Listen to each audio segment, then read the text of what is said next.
What you guys, got another video here for you. Is this the right time to buy a PC or even build your own gaming PC or even upgrade your existing PC that you may have? Now I get a lot of emails from people asking that same question, and also the date is the 21st of May 2020, and there's a lot of uncertainty going on in the world, and of course with the shortage of PC hardware, long delay times for delivery, and also there's a lot of price gouging going on with a lot of the hardware where third-party sellers have got stock available and they are ramping up the prices to stupid price amounts, which makes it not worth even buying. So what is the right decision to do here? Now there's also a lot of information due to come out from AMD and Intel with their latest CPU releases, the Ryzen 4000 series, and we've also got Intel's 10th generation motherboards and CPUs that they're releasing as well. And there's also a lot of confusion with motherboards that are being released with AMD. So I thought we'd clear all this up in one video. Now if you're looking to build or build yourself a gaming system, this is a new CPU that's being released, and I've seen a lot of people asking the same question. When I get emails, I can't respond to them all. I wish I could, but there's just far too many and I just can't respond to them all. But this one was one of them that come up. AMD Ryzen 3 3300X. This is a 4-core 8-thread processor, which is going to be around about $109, and it's going to be released on June the 3rd. So would I recommend building something like this? This was a spec that someone sent me and said, would I recommend this build for gaming?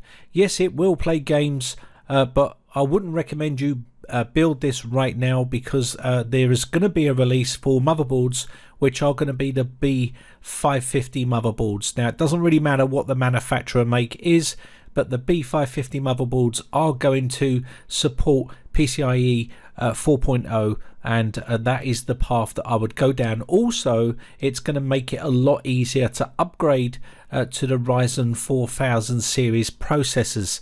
So let's just clear up the whole support for the Ryzen 4000 series. There's been a lot of videos that have been released early doors and saying that the B450 is not going to be supported and the X470 won't be supported. And of course now AMD have released all of their information, which people should sort of hold off a little bit. They jumped the gun to try and get an early video out just to get the title out there and get the views. But of course then it ends up with a lot of misinformation being spread on YouTube. So what we get now is the B450 is going to be supported for the Ryzen 4000 CPUs, and also the X470 will be supported as well. Okay, so let's quickly talk about motherboards which can accept the Ryzen 4000 or the Zen 3 architecture, and that is basically the A320 will not be able to run that processor. The B350 is not going to be able to run it either. Again, the X370 is not compatible. You won't be able to use that with the latest and greatest that AMD have to offer. If you've got a B450, just look at the compatibility right across the board there. The same thing for the X470. And that goes to show me that AMD are really pushing it to Intel and showing people how it should be done. That's from the all the way across the generations. You can use that same board, and that goes to show that they're loyal to their customers. They are allowing them to get a selective beta BIOS update, and basically what that means is when you flash the BIOS, it will be able to accept the Zen 3 architecture, which is the latest Ryzen 4000 processors, which I think is an absolutely amazing thing that AMD have done. Intel, on the other hand, would not have done this. They would have made each one of these generations a different socket and absolutely stung the pants off of their customers for every single chip that they buy. And there will be a small, tiny boost in performance, whereas AMD have given their customers just about everything with all of their processors. So we're still on AM4 socket motherboards here. The BIOS will be released by the motherboard manufacturer. Now that said, we don't know how long that's going to take before the motherboard manufacturers release those BIOSes. They will be in beta. There could be some problems and some bugs to iron out, and it might not be stable, and we don't know all these things. We just have to wait and see when the motherboard manufacturers release those BIOSes. Could be days, could be weeks, could be months. We don't know. And again, how stable are they going to be with this new Zen 3 architecture? It's all questions that people have, and we just haven't got the answers for that at the moment. Same thing for the X470. You're just going to have to flash the BIOS with the latest and greatest that their motherboard manufacturers offer, which are going to be for the beta version BIOSes. Now, if you waited a couple of weeks before you build your PC, which is what I recommended, you can then obviously use this with the latest and greatest Zen 3 architecture, which is what you would expect it to do because it's brand new motherboard. And again, if you've got the X570, which is what I've got, you can actually use this on the new Zen 3 architecture. It should just drop straight in there. Now, there might be a performance dip. This is what we don't know yet between the B450 and the B550. We don't know whether there'll be a performance dip between the two. With this BIOS on here, there may be, you could see, you know, ridiculous amounts of drop by just using a B450 with the Zen 3 architecture. We don't know yet. All of this is under embargo. They won't be able to release all this information until AMD will give people of a higher tier the permission to do benchmarks and stuff like that and release that information. Some people have got that information, but they won't release it because they're under embargo, and they will lose their rights to get free processors from AMD in the future if they release this data early. So if anyone's releasing any benchmarks and all that sort of stuff, saying they know an insider inside AMD, it's all a load of old nonsense. They don't know anyone like that at all. It's just all just fabricated information. It's just to get videos out there, to get views. Same thing for anything that you see on some YouTube channels. It's just a bit shady. Now, another thing I wanted to point out is the motherboard acceptance here and where to get your motherboards. Be very, very careful at this present time. You can see there is a massive drop in quantity of hardware available to people, and of course what this has done is open the door for price gouging for third-party sellers on Newegg. You can see this is on Newegg, $300 for an MSI B450 Tomahawk Max motherboard. Don't waste your money on that. It's not worth it. It's just a scam, a pricing scheme there for price gouging because of the climate that we're living in. Again, we've got another one here from another company, which is $359.99 for a Arsenal Gaming B450 Tomahawk, and this is coming from Hong Kong, so bear that in mind. The Asus Prime B450 Plus, there's no way I'd pay $339.99 for that type of board. It's just a basic board that I wouldn't be spending my money on for that type of price anyway. And if you're looking at an X570 motherboard, make sure you get it from a reputable seller and not from someone like this that is actually selling it for $549.99. And this is on Newegg. Why Newegg let this happen, I don't know.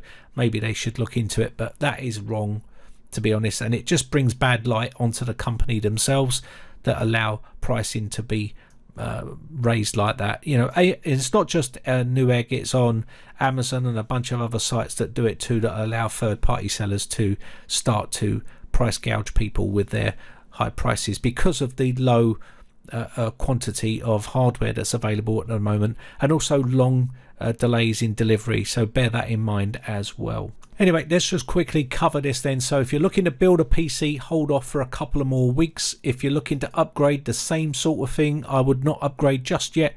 I would wait until they released new motherboards. If you're looking to replace that motherboard, if you're looking just to drop in a new CPU into there, wait for the Ryzen 4000 series to come along before you do so.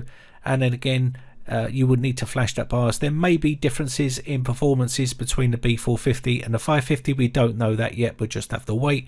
Again, if you've got something like this, the X470, and you've got already flashed it for the Ryzen 7 3800X or something along those lines, then I would actually consider replacing the board at this stage for an X570. That's just me.